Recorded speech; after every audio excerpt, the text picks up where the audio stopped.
नमस्कार।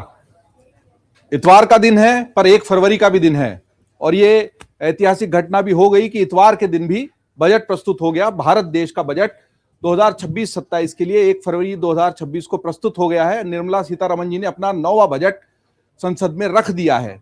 बजट हमेशा पेचीदगियों से भरा होता है और आम फहम भाषा में उसको समझना हमेशा से कठिन रहा है। बजट तब से थोड़ा सा आम आदमी के लिए और भी कम दिलचस्पी का विषय हो गया जब से हमको पेट्रोल डीजल के भाव और सस्ते महंगे की उतनी जानकारी नहीं मिलती, क्योंकि अब जीएसटी से तय होता है बहुत सारी चीजों का दाम।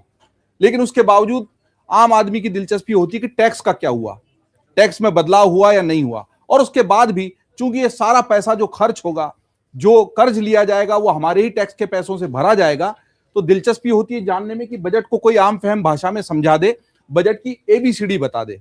और ऐसी एबीसीडी समझाने के लिए अगर अमर उजाला की न्यूज रूम में हमारे पास इसके विशेषज्ञ 2 धुरंधर मौजूद हों तो फिर मुझे लगता है कि मेरा काम आसान हो जाता है। तो सीधे मैं इन 2 लोगों पर जो लगातार बजट पर, वित्त मामलों से जुड़े विषयों पर, मार्केट पर नजर रखते हैं, उनसे कोशिश करूंगा कि कम समय में जल्दी से हम समझ लें कि आज का बजट जो प्रस्तुत हुआ है संसद में वो कैसा था, उसमें हमारे लिए क्या खास है, देश के लिए क्या खास है। शुरुआती टिप्पणी के तौर पर मैं जरूर कह सकता हूं कि जो पूरा जियोपॉलिटिकल सिचुएशन है, पूरा जो भू राजनीतिक अभी गतिविधियां चल रही हैं, उसका सीधा प्रभाव इस बजट में देखने को मिलता है। लेकिन इसको जानने की आम फहम भाषा में कोशिश करेंगे विशेषज्ञों से। सबसे पहले मैं चलूंगा अंशुमन तिवारी जी के पास, जो हमारे द बोनस के संपादक भी हैं और वित्त क्षेत्र का जाना माना नाम है, जो बहुत करीबी नजर रखते हैं इस बजट पर। सबसे पहले तो अंशुमन जी, जो एबीसीडी से पहले तो अंक धड़ाम हो गया, तो क्या बाजार को बजट राशि नहीं आया? 2 चीजें समझना जरूरी है। कई बार ऐसे बजट होते हैं ना जो ना मार्केट के लिए होते हैं और ना लोगों के लिए होते हैं। और भारत के इतिहास में तमाम ऐसे बजट हुए हैं जो आम लोगों के लिए नहीं बने और मार्केट के लिए भी नहीं बने। और ये बजट वास्तव में अपने प्रोविजंस में आम लोगों के लिए या मार्केट का बजट नहीं था। बाजार को इसे समझने में थोड़ा समय लगेगा, यहाँ से बाजार वापसी करेगा, मार्केट पे हम बाद में आते हैं। इस पूरे बजट को आप पढ़ जाइए। इस बजट में आपको 10 भी ऐसे प्रोविजन निकालना मुश्किल होगा जिससे आपके जीवन पर सीधा असर पड़ेगा लोगों की। और ऐसा इसलिए है क्योंकि जो मैं सर समझ पाया, आपने कहा ना कि तो मेरे को लगा कि भाई 7 जो रेल कॉरिडोर बन गए हैं, नहीं, वो सब इनडायरेक्ट है। डायरेक्ट में अगर आप समझना चाहें कि सीधे आपके जीवन पे कौन सा असर डालने वाले, उसकी जरूरत इसलिए नहीं थी क्योंकि पिछले 1 साल में सरकार बहुत कुछ दे चुकी थी। देखिए, 1.5 लाख करोड़ रुपए का की सीधी रियायत अगर आप देखें इनकम टैक्स में जीएसटी को मिला के तो 1 साल में दी जा चुकी। इसके बाद सरकार के पास स्पेस नहीं था कुछ ज्यादा देने का। तो जो मोटे मोटे बदलाव, उसमें भी 2-3-4 बदलाव हैं जो आप समझ सकते हैं। जैसे अगर आप विदेश से सामान ला रहे हैं तो ड्यूटी फ्री एग्जम्पशंस बढ़ गया, थोड़ा ज्यादा सामान आप ला पाएंगे। अगर आप विदेश में रहने वाले आपके रिश्तेदार भारतीय स्टॉक मार्केट में सीधे इन्वेस्टमेंट करना चाहते हैं तो इन्वेस्टमेंट की विंडो उनके लिए खुल गई। और जो इंपोर्ट ड्यूटी में थोड़े बहुत चेंजेस आए हैं उसमें आपके लैपटॉप और बाकी चीजें सस्ती हो सकती हैं अगर उनकी इंडिया के प्रोडक्शन की कॉस्ट कम होगी। जो इंपोर्ट ड्यूटी के चेंजेस है उनमें कुछ चीजें मैंने लिस्ट भी की, मैं बता देता हूँ कि किनमें आपको थोड़ा सा ड्यूटी का रिडक्शन का फायदा मिल सकता है। जहां कोई बदलाव नहीं हुआ, स्टैंडर्ड डिडक्शन, एटीसी, एलटीसी जिनमें सब में कोई बदलाव नहीं हुआ, उसकी होने की कोई उम्मीद भी नहीं थी, कोई संभावना भी नहीं थी। जहां असर आपको मिलेगा, जिन उत्पादों पे मिलेगा, उसमें जो इंपॉर्टेंट चीजें हैं उसमें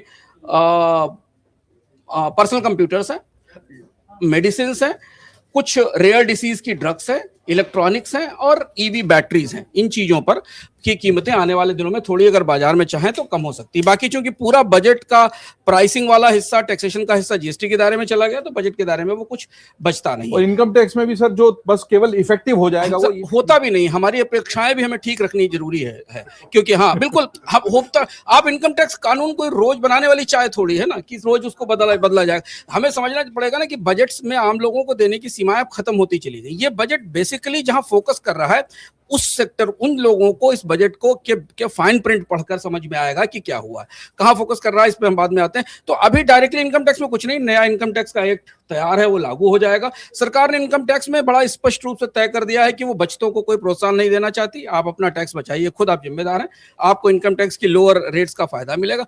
हर साल सरकार ना तो वो सीमा बढ़ा सकती है ना स्टैंडर्ड डिडक्शन बदल सकती है क्योंकि उससे स्टेबिलिटी नहीं होती। तो वो स्टेबिलिटी इनकम टैक्स की जहां थी वहीं बनी हुई। कुछ छोटे मोटे ट्वीक हैं, जैसे कि आपको जो रिवाइज रिटर्न फाइल करने की छूट है, इसके अलावा कुछ जो ऐसे प्रोविजन है जो लोगों के उत्पीड़न का इसमें इस्तेमाल होते थे उनका बदलाव, तो प्रोसीजरल बदलाव जो आमतौर पर होते हैं। तो टैक्स के लिहाज से और कंजम्पशन के लिहाज से ये है।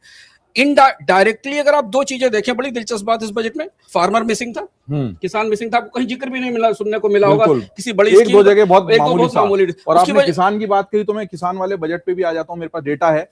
47-48 में 22 करोड़ की केवल अनाज सब्सिडी थी, 13-14 में 27,000 करोड़ पे थे हम, 1,37,000 करोड़ का हम 25-26 का तो देखिए कितना मामूली सा 3,000 करोड़ का इसमें केवल एडिशनल सब्सिडी का तो आंकड़ा सर इस बार के बजट में बड़ा दिलचस्प है। सरकार ने अगले साल के लिए सब्सिडी में काफी, सर ने कृषि विषय को छुआ है तो मैं उस पे आ जाता हूं। सब्सिडी में काफी कमी अगले साल के लिए एस्टिमेट की, अगर आप नंबर में भीतर जाके देखें तो फार्मर्स को इसलिए जरूरत नहीं थी क्योंकि एग्रीकल्चर की ग्रोथ सस्टेनेबल बनी हुई है। 2 साल से रिकॉर्ड प्रोडक्शन हुआ खरीफ का, रिकॉर्ड सोइंग हुई रबी की, बाजार में सामान्य से ज्यादा सप्लाई है, डिफ्लेशन की जैसी स्थिति, तो फार्मिंग को के लिए कोई बड़ा बदलाव नहीं किया गया।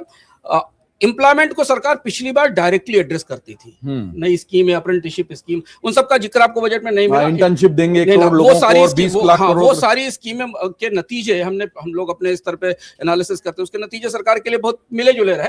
तो इस बार जो फोकस किया गया एम्प्लॉयमेंट पे वो मेनली एसएमईज के लिए 10,000 करोड़ का नया फंड बना के किया गया, और एक दो जो अलग अलग सेक्टर्स को, टेक्सटाइल को जो इनडायरेक्ट सपोर्ट दिया गया उसकी कोशिश की गई।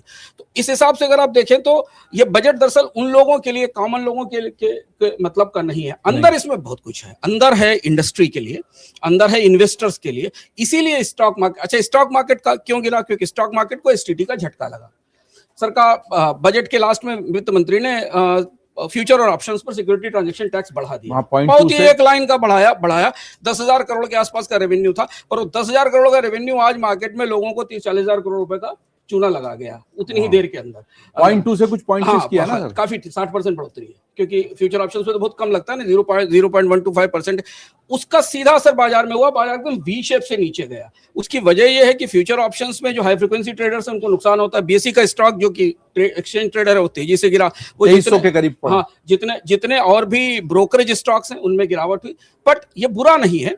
पहली चीज तो ये कि फ्यूचर ऑप्शंस में सरकार और सेबी मानती है कि वहां सट्टेबाजी होती है, वहां लोग अपना पैसा जलाते हैं, 80% ट्रेडर नुकसान में रहते हैं फ्यूचर ऑप्शन में। तो सरकार ने स्ट्रेटेजिकली ये ठीक फैसला लिया। रेवेन्यू भी इससे कोई ऐसा बहुत बड़ा नहीं है, 10,000 करोड़ का रेवेन्यू एस्टिमेटेड है, पिछले साल 63,000 करोड़ था। तो इसका मतलब ये जो जहां बाजार गिरा वो रिकवर हो जाएगा, वहां से रिकवर हो गया ना, आपको बाजार में रिकवरी आती दिखाई देने लगी, क्योंकि मार्केट ने वो समझना शुरू किया कि इसके जो भीतर के प्रोविजन है वो क्या।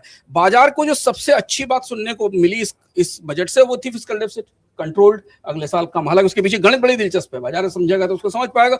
और दूसरा, सरकार ने कोई बड़ी कटौती नहीं की एक्सपेंडिचर में, पिछले साल की तुलना में एक्सपेंडिचर कैपेक्स को बढ़ा दिया। वो बढ़ोतरी अब कम से कम जीडीपी के 3.9% के आसपास है। वो सेक्टर्स जिनको बाजार एक्सपोर्ट की रोशनी में, एफटीए की रोशनी में मैन्युफैक्चरिंग के चैलेंजेस के तौर पर देख रहा था, उनके लिए कुछ बड़ी घोषणाएं की। तो बाजार का सिर्फ एक डैमेज किया, अगर आप बाजार के नजरिए से देखिए, एसटीटी डैमेज है बाजार का, पर एसटीटी सरकार का पॉलिसी इंडिकेशन है, दिखा रहा है कि आप फ्यूचर ऑप्शन ट्रेडिंग ना करें। कुल मिला के इसमें ये आ रहा है कि बाजार में अभी जो गिरावट है इससे बहुत हड़बड़ाने की जरूरत नहीं, वो रिकवर हो जाएगा। मैं राजकिशोर जी के पास आता हूँ। पहली नजर में आज का आपका बजट, अंशुमन जी ने को तो आपने सुनी लिया कि आम आदमी के लिए हैवी नहीं, और इन्होंने एक और दिलचस्प बात कह दी कि आम आदमी को बहुत ज्यादा अपेक्षा भी नहीं, अपेक्षा ठीक कर लो बजाय के इनकम टैक्स को ठीक करने के। आपकी पहली प्रतिक्रिया सेक्टर वाइज ग्रोथ, क्योंकि आप इसका एनालिसिस भी अखबार में हमारे अमर उजाला में लगातार दे रहे हैं कुछ दिनों से, आपकी प्रतिक्रिया क्या? नहीं, पहले तो मैं बता दूं कि धुरंधर आपने शुरुआत में 2 कह दिए थे, तो मैं उस धुरंधर वाली श्रेणी से अपने आप को अलग कर लेता हूं। वो धुरंधर 2 जरूर हैं, लेकिन वो आप और अंशुमान जी होंगे, लेकिन चलिए जानकार है। मैं तो बजट को नहीं समझता ज्यादा, पर समझाने की कोशिश कर रहा हूं आपके माध्यम से। नहीं, चूंकि ABCD की जो बात की आपने बजट को समझाने की, तो वो मुझे लगता है कि अंशुमान जी ने बहुत बेहतर तरीके से समझा दिया, और कैसे जो है गिरावट आई है, और उसके बाद क्यों वो वी शेप, जब उन्होंने कहा तो वी शेप का मतलब क्या है कि यूं आ रहा और यूं उठेगा भी। पहले इसको थोड़ा समझने की जरूरत है, और ये अभी और आगे वो डिटेल में बताएंगे। लेकिन देखिए, मैं इसके 2-3 पहलू जिस पर बहुत इत्मीनान से सुनिए। जब ये बात कही अंशुमान जी ने कि बहुत ज्यादा अपेक्षाएं नहीं करनी चाहिए, तो होता क्या है कि टैक्स और स्लैब और जो तमाम चीजों में जो आपको राहत मिलती है, जनता को दरअसल उससे भी ज्यादा कुछ चाहिए होता, किस तरीके से उसको राहत मिले। खास तौर से जो नौकरशाही है और जो टैक्सेशन में जिस तरीके का जो कहते हैं ना टैक्स टेररिज्म की जो बात होती है, उससे क्या राहत दिलाने के लिए बहुत बड़ा काम हुआ है। अगर आप देखें तो डिक्रिमिनलाइजेशन की जो बात हुई है, दंड की बजाय जुर्माना, ये बहुत महत्वपूर्ण है। आम आदमी जो सबसे ज्यादा परेशान होता है, नोटिस पर नोटिस, अदालतों के चक्कर, 16 लाख करोड़ से ज्यादा रकम फंसी हुई है, तमाम जो है लिटिगेशंस में फंसी हुई है। क्या उस दिशा में आप आगे कैसे जा रहे हैं? 1 करोड़ तक की जो छिपी संपत्ति है उसकी जो बात आ रही है कि उस पर कैसे आपको राहत दी जा रही है। तो ये ऐसे पहलू है कि मुझे लगता है कि बजट शांत जरूर दिखाई पड़ता है, और लोग कह सकते हैं कि राजनीति, अभी चुनाव हो चुका है लोकसभा का, उसके बाद विधानसभा के जो महत्वपूर्ण चुनाव थे, लेकिन अभी बंगाल का चुनाव है, और आपके असम का मछली चुनाव उछली है, वाली सब्सिडी और ये सब ये देख सब के है। केरल और के चुनाव का प्रभाव तो इस पे दिखता है। बिल्कुल। और रेयर अर्थ अगर आप देखें, मटेरियल की बात करें तो जो पूरा हब बनाने की बात करें तो उड़ीसा से लेकर पूरा जो पश्चिम बंगाल तक, ये जब सब इलाके हैं वो सब भी उसमें शामिल होते हैं। लेकिन मुझे लगता है कि ये सच है कि इस बार ये कोशिश की गई है कि कैसे जनता को नीचे से लाभ मिलता दिखाई पड़े, खासतौर से प्रक्रियात्मक ढंग से, और एमएसएमईज को लेकर काफी कुछ काम करने की कोशिश की, जॉब की अपॉर्चुनिटीज बने, इसको लेकर बात करने की कोशिश की गई। तो जन विश्वास 2 कह सकते हैं इसको, जो जन विश्वास एक्ट 2023 में 22 में आया था, इसको मैं जन विश्वास 2 कह सकता हूं कि कैसे जनता को नौकरशाही से राहत मिलती हुई दिखाई पड़े, ये एक कोशिश है।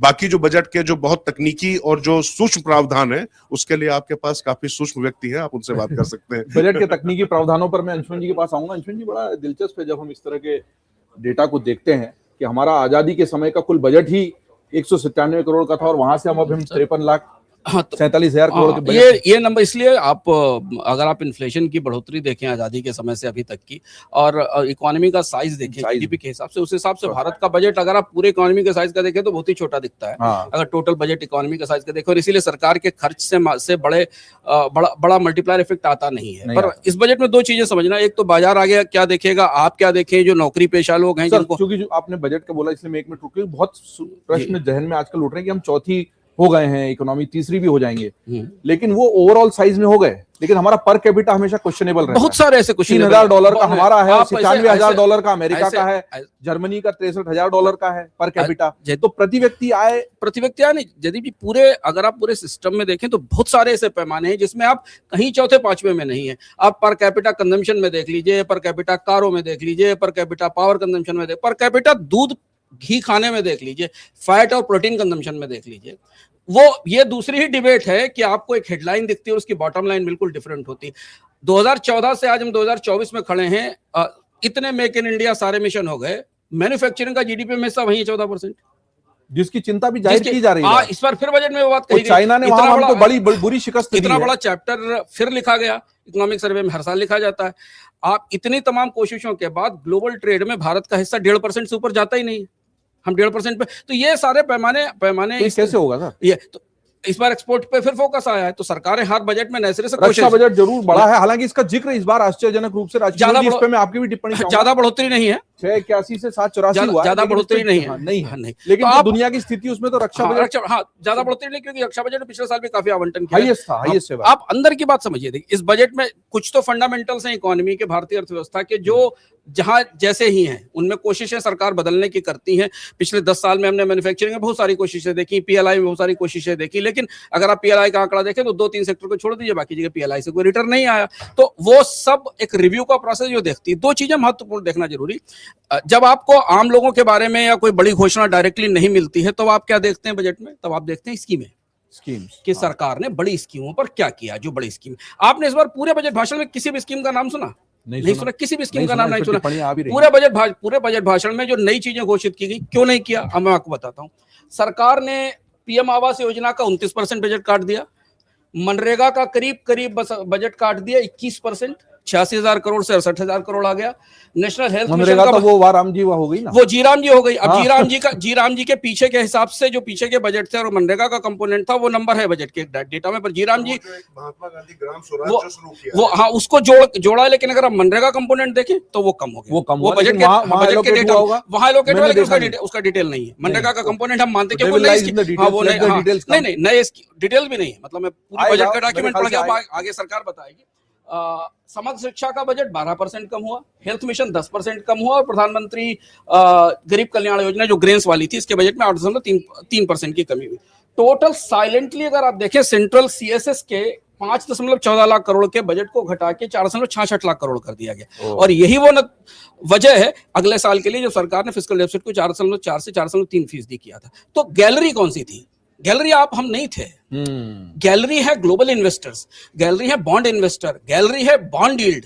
सर, भारत ऐसी स्थिति में है, पिछले 1 साल से आरबीआई ने 125 बेसिस पॉइंट इंटरेस्ट रेट घटाया है, और सरकार की बॉन्ड यील्ड 6.5% पे बनी हुई है, कोई ईएमआई नहीं घट रही, आरबीआई इस तरह से पस्त हो गया क्योंकि कर्ज इतना ज्यादा है। तो इस बार का जो बजट था वो फिस्कल करेक्शन को टारगेट करता हुआ बजट था, तो ये दिखा रहे थे वो, इसलिए सरकार ने कर्ज घटाने का एक पूरा कार्यक्रम घोषित किया, बॉन्ड के सिस्टम्स में कई सारे तकनीकी बदलाव किए जो शायद लोगों के को नहीं, लेकिन इनका असर बहुत जीवन पर अलग अलग पड़ेगा।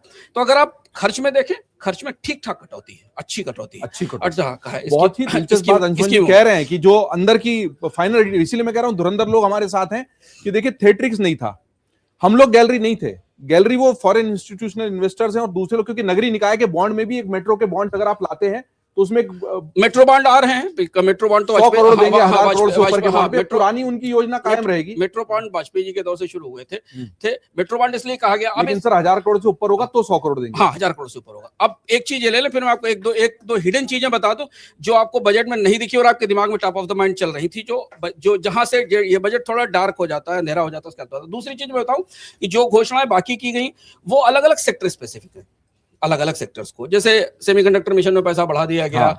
इन चीजों में जो ये चलती हुई स्कीमें थी, और कोशिश ये है कि इसका असर आपको आने वाले दिनों में स्टॉक मार्केट पे, बाकी जगह निवेश के तौर पर दिखाया जाएगा। सरकार ने के 2 आंकड़े होते हैं सर बजट के, अगर हम बाजार में बैठे हों, मतलब बाजार का मतलब स्टॉक मार्केट में बैठे हों, इन्वेस्टमेंट के नजरिए से देखें तो हम 3 आंकड़े देखते हैं सर बजट में। फिस्कल डेफिसिट, क्योंकि उससे ये पता चलता है सरकार कितना कर्ज लेगी, सरकार जितना ज्यादा कर्ज लेगी ब्याज में, बाजार में ब्याज दरें उतनी ही कम होंगी। अभी भी 17 लाख करोड़ से ज्यादा का है। तो दूसरा हम आंकड़ा देखते हैं कि सरकार अपने बजट से कितना कैपेक्स कर रही, पूंजी खर्च कितना लगा रही है, उससे हमें डिमांड आती दिखती है कि रोड की डिमांड कितनी होगी, सीमेंट की डिमांड कितनी होगी, स्टील की डिमांड कितनी होगी। दूसरा आंकड़ा हम देखते हैं, और तीसरा आंकड़ा हम देखते हैं कि टैक्स प्रोविजन में कोई बड़ा बदलाव किया गया। यही 3 चीजें हैं जिन पे बजट स्थायी तौर पर समझा जाता है और उन्हीं के आधार पर तुलना होती है, स्कीमें आती जाती रहती। जब आप फिस्कल डेफिसिट का आंकड़ा देखते हैं तो उसके अंदर खोल के खर्च देखते हैं कि सरकार का खर्च कितना, अगले साल के खर्च में कमी है, पिछले साल सरकार को आरबीआई के डिविडेंड ने बचाया, आरबीआई ने ह्यूज डिविडेंड दिया, नहीं तो सरकार का रेवेन्यू भी कम था पिछले साल, जीएसटी के में भी कटौती थी। तो अगर जो बड़े प्रोविजंस आए हैं 12 लाख करोड़ के, उनमें जहां वापसी होती दिख रही है नई चीजों की, उसमें जो वापसी होती दिख रही है वो रेलवे दिख रहा है। रेलवे में इस बार फिर नए एलोकेशन फंड के हुए हैं जो काफी समय से थोड़ा धीमा पड़ा हुआ था, और इसके अलावा जो बाकी स्कीमें हैं जहां फोकस हुआ है वो एसएमई के लिए एक नई स्कीम है, हालांकि 10,000 करोड़ की स्कीम क्रेडिट के बेस पे। अब जो हिस्सा बजट में अंधेरे में है, जिसका बजट में कोई जिक्र नहीं है, वो 1,25,000 करोड़ का एलिफेंट है जो बजट में दिखता नहीं है, और वो है पे कमीशन, जिसका कोई प्रोविजन नहीं है बजट में। इस साल पे कमीशन आएगा कि नहीं आएगा इसका कोई जिक्र ना तो बजट के भाषण में है ना बजट के किसी प्रावधान में। यह उसका सबसे हिडन एलिफेंट है, क्योंकि अगर 1,25,000 करोड़ का पे कमीशन आता है तो ये सारी मैथमेटिक्स बदल जाएगी। तो इस पे आने वाले दिनों में 1-2 दिन में कोई सवाल करेगा ही वित्त मंत्री से, तो जवाब देंगे। कमीशन के लिए जो 1,25,000 मतलब अंदाज है जितना एलोकेशन होना था वो दिखाई नहीं दे रहा बजट में, कहीं नहीं है, वो हिडन है अभी। राजकिशोर जी, नहीं, मुझे लगता है कि देखिए बहुत बारीक चीजों पे आप चूंकि रक्षा की बात कर रहे थे और तमाम चीजें कर रहे थे, मुझे लगता है कि पिछली बार जो बजट रक्षा क्षेत्र में बढ़ाया गया था, पहले तो जो एलोकेशन हुआ, तो जब आप बात कर रहे थे, नहीं मैं कह रहा हूँ कि जब इतना आपको पता है कि उसमें क्वांटम जंप ही थी लास्ट टाइम भी, अब इससे अगर बढ़ाया गया तो फिर मुझे लगता है कि इसमें भी सवाल यह है कि उसका कितना इस्तेमाल हो पाया है, क्योंकि एक साल में जब आप आत्मनिर्भर भारत की बात कर रहे हैं, मेक इन इंडिया की बात कर रहे हैं, तो आप कितनी चीजें बना पा रहे हैं, कितना इन्वेस्टमेंट यहाँ पर कर पा रहे हैं, कितना उसको खर्च कर पा रहे हैं, तो उसके लिहाज से भी उसको बढ़ाया गया। और देखिए रक्षा बजट में एक चीज ध्यान रखनी पड़ेगी कि जो बजट आपको सिर्फ दिखाई पड़ रहा होता सिर्फ उतना ही नहीं होता है, बहुत सी चीजें उसके पीछे 6.81 लाख करोड़ पिछली बार था, अब इस बार 7.84, तो मतलब ये हाईएस्ट था, पिछली बार का बड़ा एलोकेशन। और 10 सीधे आप देखिए ना तो 7.84 लाख करोड़ हुआ, तो 1 लाख करोड़ से ज्यादा की वृद्धि तो हुई है। बाकी जगह इतनी नहीं है, इतनी ज्यादा वृद्धि नहीं है, स्वास्थ्य में भी और नहीं ये कंटिन्यूएशन में इतनी वृद्धि है। अभी अंशुमान जी ने कुछ आंकड़े दिए और जो आप लोग चर्चा कर रहे थे दोनों लोग, उसमें साफ साफ दिखाई पड़ रहा था कि जगह जगह बजट एलोकेशन कम हुआ है, प्रतिशत घटाया गया, लेकिन यहाँ पर फिर भी बढ़ाया गया है।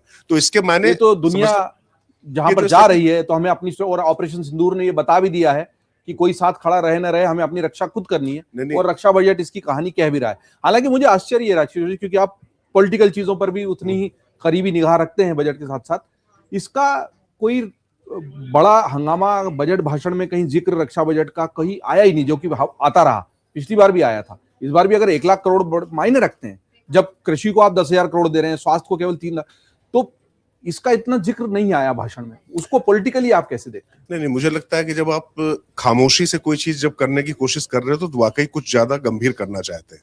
तो मुझे लगता है कि जितना शोर मचाना था वो मचा चुके हैं, अब जो उनको करना है वो साफ साफ आंकड़े दिखाई पड़ रहे हैं, चूंकि बहुत चर्चा हो गई इस पर, इसलिए मुझे लगता है कि जानबूझकर, और अभी आपको क्या लगता है कि भारतीय जनता पार्टी के जो प्रवक्ताओं की फौज है, जो निर्मला सीतारमण ने संसद में नहीं कहा है, तो वो उनके जाके जो है वो अभिधा की विधा के ही कवि हैं वो सारे। हाँ। वो सेना को आदेश थमा दो, घाटी गैर नहीं होगी, जहां तिरंगा नहीं मिलेगा उनकी खैर नहीं होगी, ये सब नारेबाजी करते हैं, उसे अभिधा में ही बात करते हैं। तो इसलिए मुझे लगता है कि वो तो देखिए, बाजार नहीं है। और अर्थव्यवस्था की बारीकियों पर मैं अंशुमन जी के पास वापस जाऊं, उसके पहले मैं आपसे जानना चाहता हूं इसका पॉलिटिकल इंपैक्ट, एक नेशनली और एक ग्लोबली, क्योंकि विपक्षियों ने तो सुबह से कहना शुरू कर दिया था कि कोई दम नहीं है इस सरकार से, क्या वो तो होता ही है।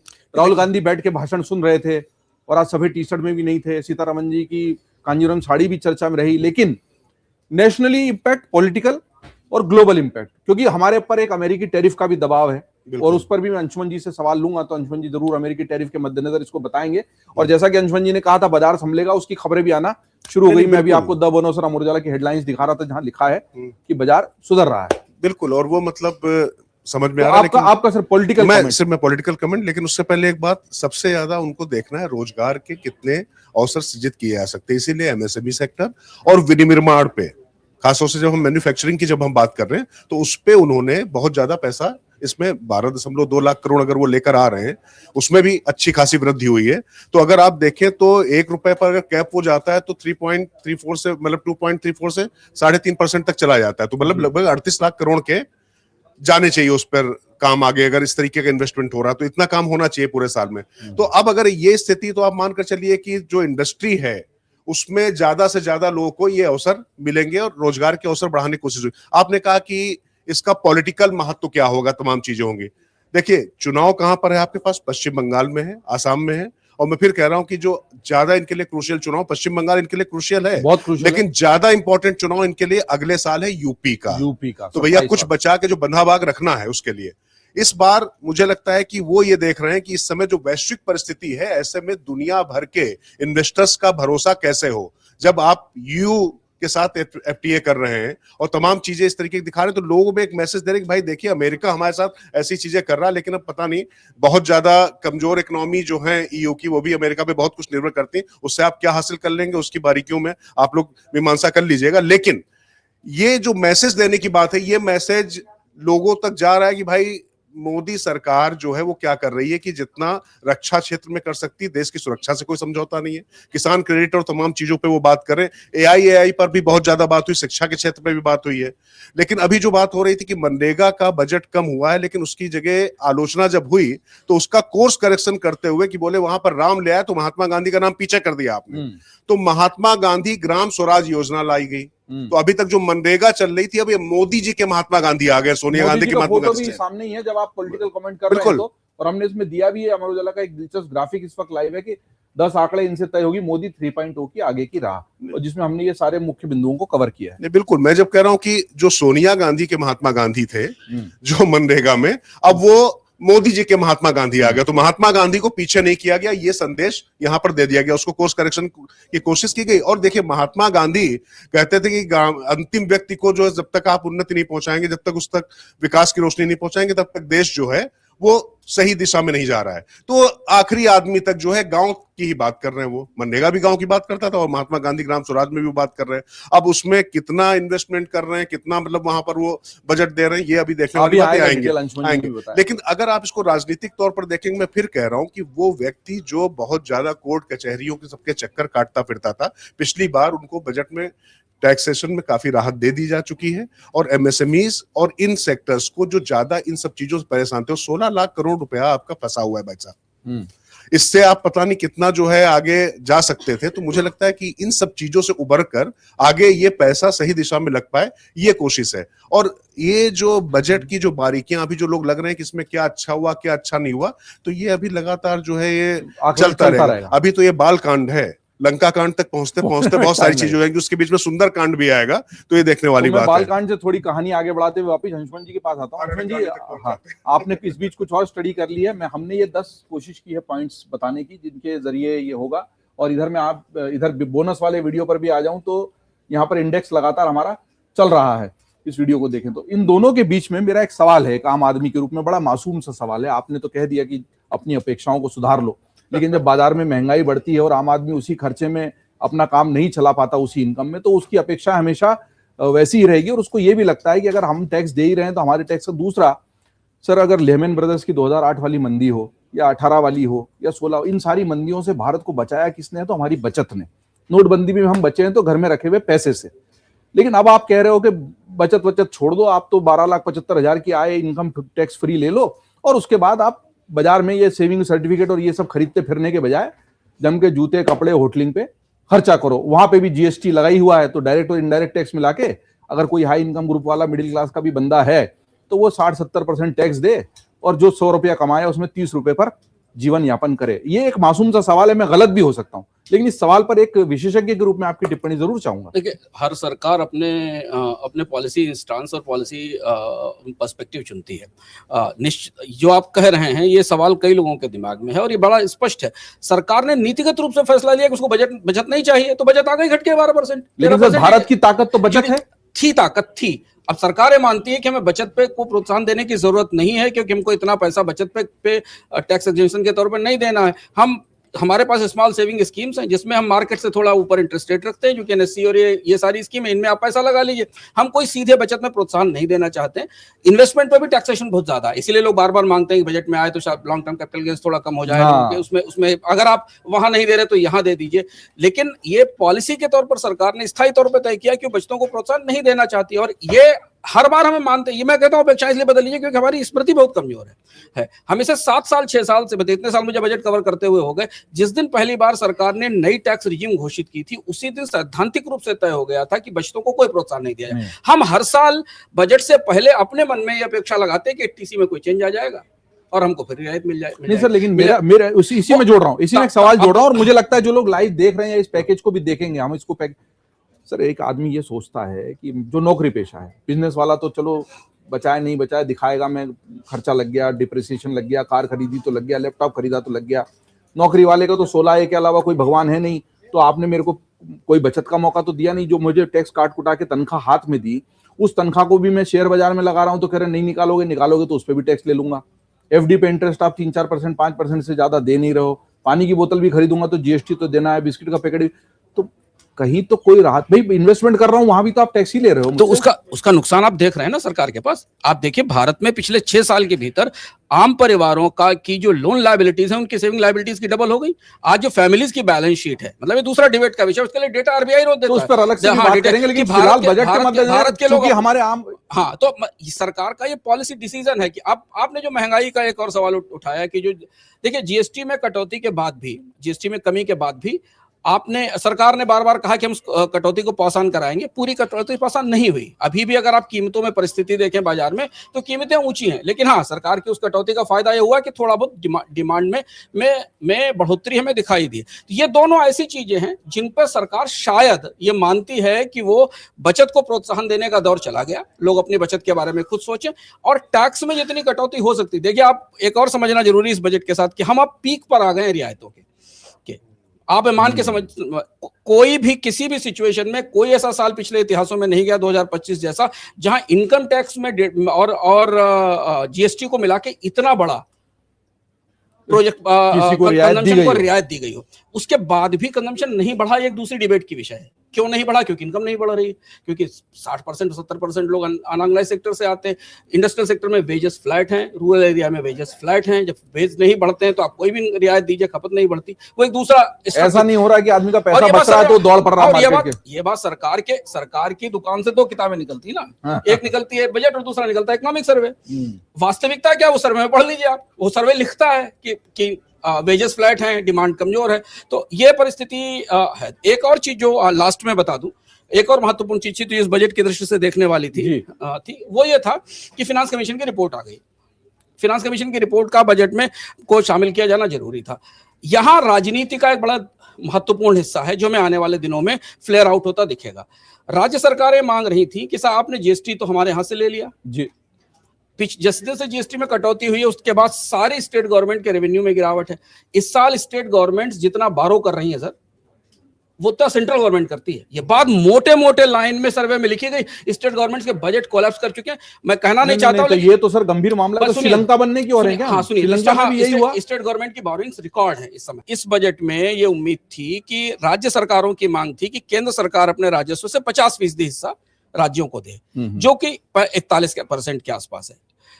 सरकार उसमें कमी करना चाहती थी, सेंट्रल गवर्नमेंट उसको घटा के 40 और 39 पे लाना चाहती थी। वित्त मंत्री ने उसमें कमी नहीं की, बढ़ाया नहीं, 41% पे मेंटेन रखा। ये उन्होंने बजट में घोषणा कर दी है।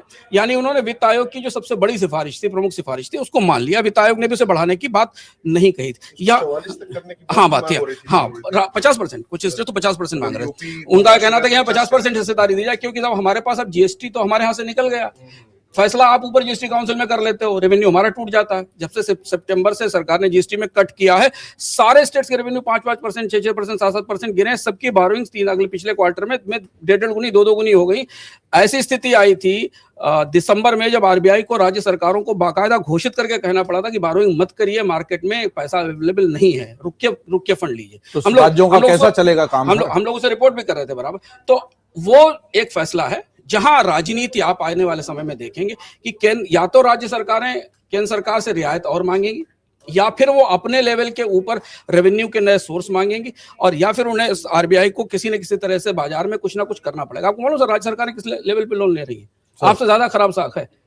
आप अगर होम लोन लेने जाओगे तो आपको 8% में मिल जाएगा। हमें तो रोज फोन आते हैं, हम तो कहते हैं कि भाई आपको बिना चुकाने वाला गवर्नमेंट, कुछ स्टेट गवर्नमेंट्स को 9% 10% पे लोन मिल रहा है उनकी क्योंकि वो चुका नहीं पा रहे। हाँ, क्योंकि उनकी फाइनेंशियल सिचुएशन गंभीर बात है। मैं रोक कर आपको बताना चाहता हूँ, बहुत गंभीर मसला, सैद्धांतिक मसला। ये इसलिए इस बार के बजट में सरकार ने अपना थोड़ा स्टांस बदला। ये कहा वित्त मंत्री ने कि हम डेट रिडक्शन का एक मैप लेके आएंगे, लेकिन स्टेट गवर्नमेंट्स के पास एडिशनल रिसोर्सेज की कोई संभावना नहीं बची।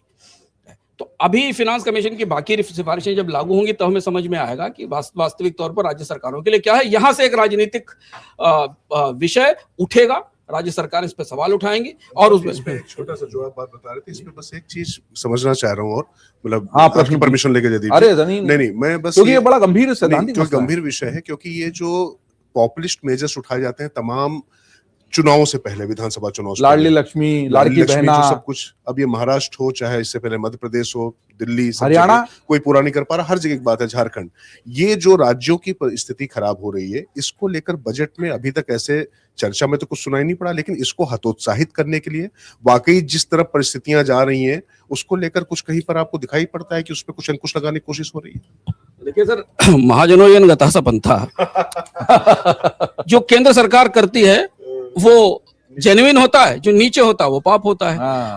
आप जब फ्री में पैसा बांटिए, किसान सम्मान, आप जब किसान सम्मान निधि बांटो तो अच्छा है।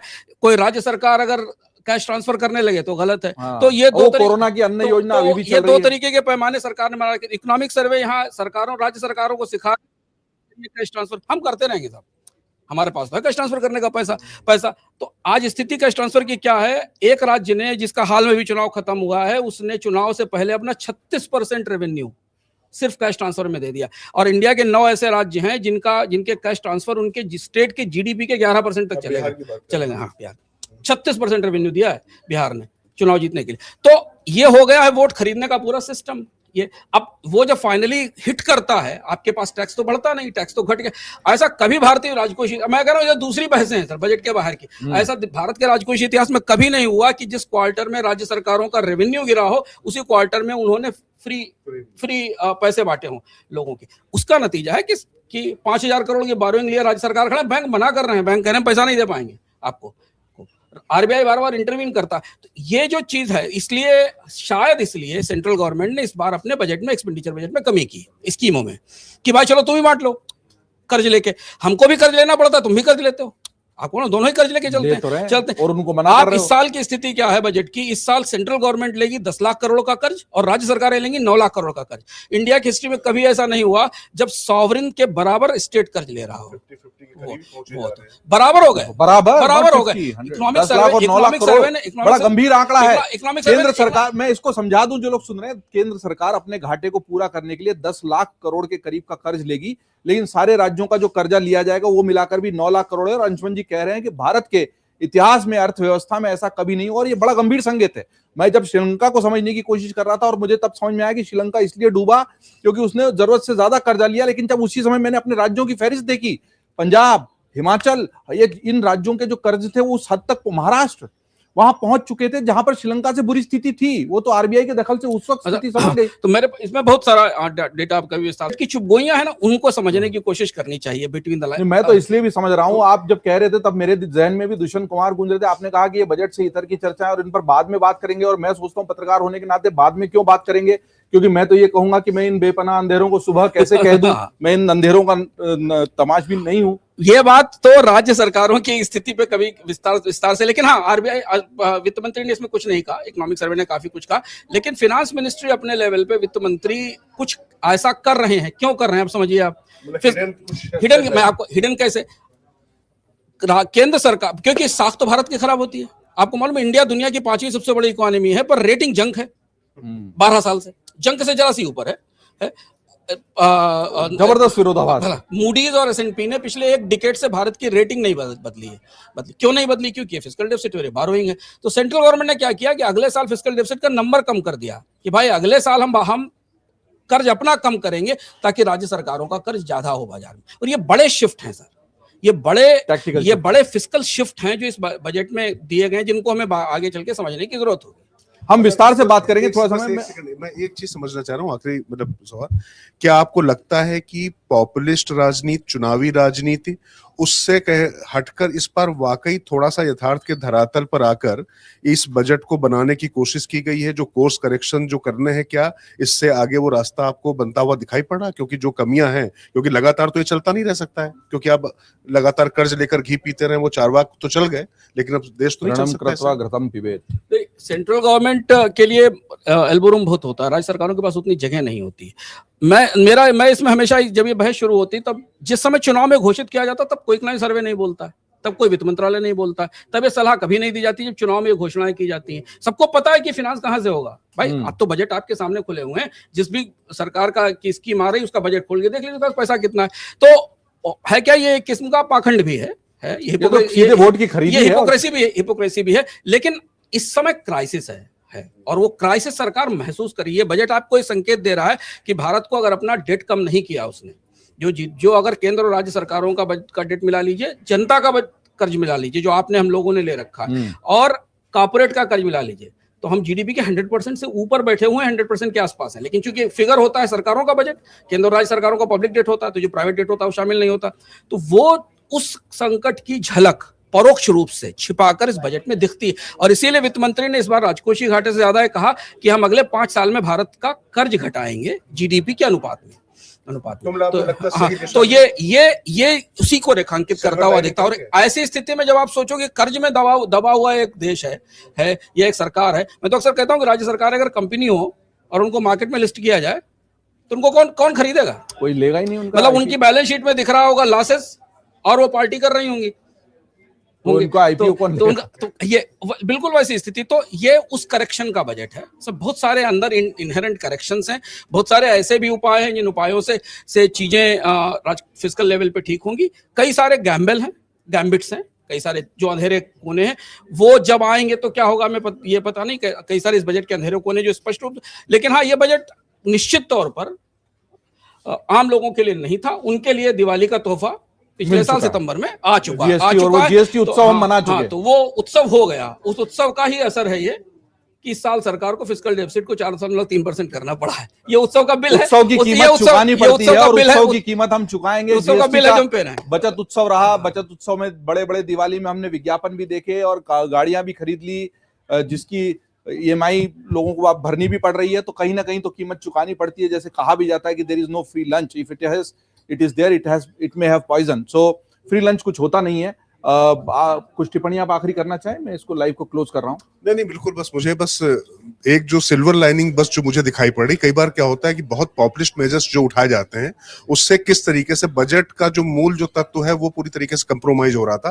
तो मैं इसीलिए बार बार अंशुमान जी से समझना चाह रहा था कि क्या वाकई उस दिशा में क्या हम जाने की कोशिश कर रहे हैं। तो मुझे लगता है कि जो बात कही ना कि हर समय बहुत ज्यादा अपेक्षाएं नहीं, और कुल मिला के कीमत आपकी और हमारी कीमत पे ही जो है बजट पे सब कुछ होता है। तो देश अगर कीमत चुकाएगा तो आप भी कीमत चुकाएंगे। तो मुझे लगता है कि थोड़ा सा जो है ये जो पॉपुलिस्ट मेजर्स है ना, कि एक बार कहा था शायद नरेंद्र मोदी ने कि आप जो है आपके लिए जो अच्छा हो वो करेंगे, जो आपको अच्छा लगे वो नहीं करेंगे। तो अब मुझे लगता है कि शायद जो अच्छा देश के लिए उस तरफ कम से कम कदम आगे बढ़ाए गए, ये कह सकते हैं आखिरी में।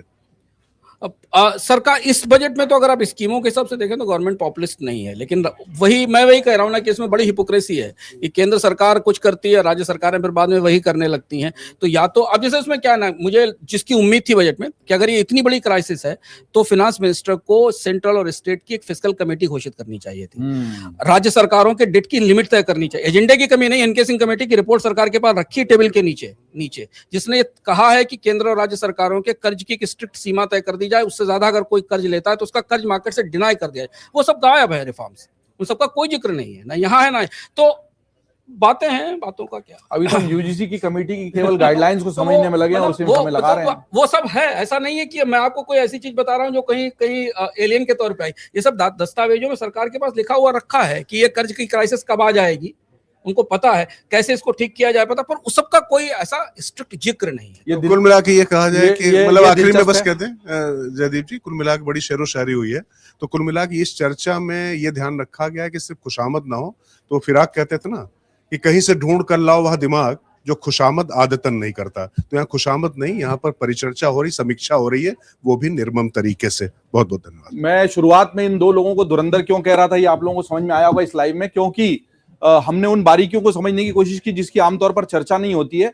बड़ा दिलचस्प है कि इसी न्यूज रूम में हम खबरों खिलाड़ी का शो करते हैं और इसमें हम कल बात कर रहे थे कि यूजीसी की गाइडलाइन और जाति और धर्म, लेकिन जिस वित्तीय क्राइसिस की बात अंशुमन जी कर रहे हैं और जिस खतरे की ओर वो संकेत दे रहे हैं, कम से कम वहां जाति धर्म लिंग भेद के आधार पर कोई भेदभाव नहीं होगा। जब वो क्राइसिस आएगी तो वो ऐसी क्राइसिस होती है, जब भूकंप आता है या बाढ़ आती है तो वो जाति धर्म का भेदभाव किए बिना उसका प्रकोप जो होता है, उसका प्रभाव दिखाई देता है। ऐसे ही ये वित्तीय खतरे की जो आहट है, जो वैश्विक स्तर पर तो लगातार 2008 के बाद से दिखाई दे रही है, दुनिया के देश उस मंदी को भुगत रहे हैं और उससे निपटने की लगातार कोशिश, लेकिन भारत की जो ताकत थी वो उसकी बचत रही और उसकी दूसरी कुछ ऐसी व्यक्तिगत स्तर पर लोगों के द्वारा किए जाने वाले प्रयत्न रहे जो बचाए रखता रहा। लेकिन राज्यों का जो कर्ज है वो बड़ी चिंता का विषय है। और इसी न्यूज रूम में जब हम खबरों खिलाड़ी करते हैं चुनावों को लेकर राज्य के, तब हम हमेशा ये सवाल उठाते हैं कि पहले तो चुनाव के पहले खबरें आती थी इस तरह की, अंशुमन जी की शराब बांटी गई, पैसे बांटे गए, अब तो उसकी जरूरत ही नहीं है।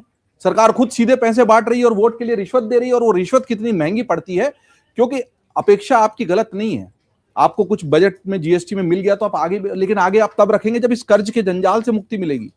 तो कुल मिलाकर एक चेतावनी भी रही, खतरे की घंटी भी रही, लेकिन उसमें सकारात्मक यह है कि इस खतरे को भांप लिया गया है और इस खतरे को भांपते हुए ऐसे कदम उठाए गए हैं जिससे शायद ये खतरा कम हो, लेकिन उसके बावजूद बड़े कदम उठाने की जरूरत है।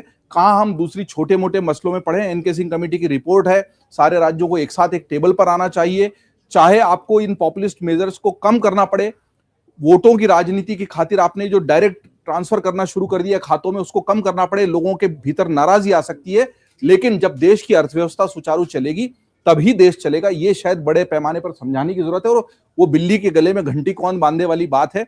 लेकिन कुल मिलाकर आप जो 1 फरवरी 2026 को बजट प्रस्तुत किया गया है वो सुधारों का संकेत देता है, खतरे को भांपकर उठाए जाने वाले कदमों का संकेत देता है, और जो लोकप्रिय राजनीति थी जिसकी वजह से बहुत सारे उपाय उठा लिए गए थे उन पर एक ब्रेक लगाने की भी सूचना हमको देता है। इस बजट में आपको अपने लिए व्यक्तिगत स्तर पर शायद उतना लाभ ना दिखे, लेकिन देश के स्तर पर अगर हम घाटा कम कर सकें, अपनी रेटिंग सुधार सकें, तभी हम अर्थव्यवस्था में आगे बढ़ने के जश्न को सही अर्थों में मना सकते हैं। बाकी खबरों और विस्तार से विवेचना के लिए आप देखते रहिए अमरउजाला.com, और बाजार की हलचलों के लिए आपको नजर रखनी होगी द बोनस पर। धन्यवाद। अगर आप ये वीडियो YouTube पर देख रहे हैं तो हमारे चैनल को सब्सक्राइब कर बेल आइकन दबाएं, और Facebook पर देख रहे हैं तो हमारे पेज को लाइक करें।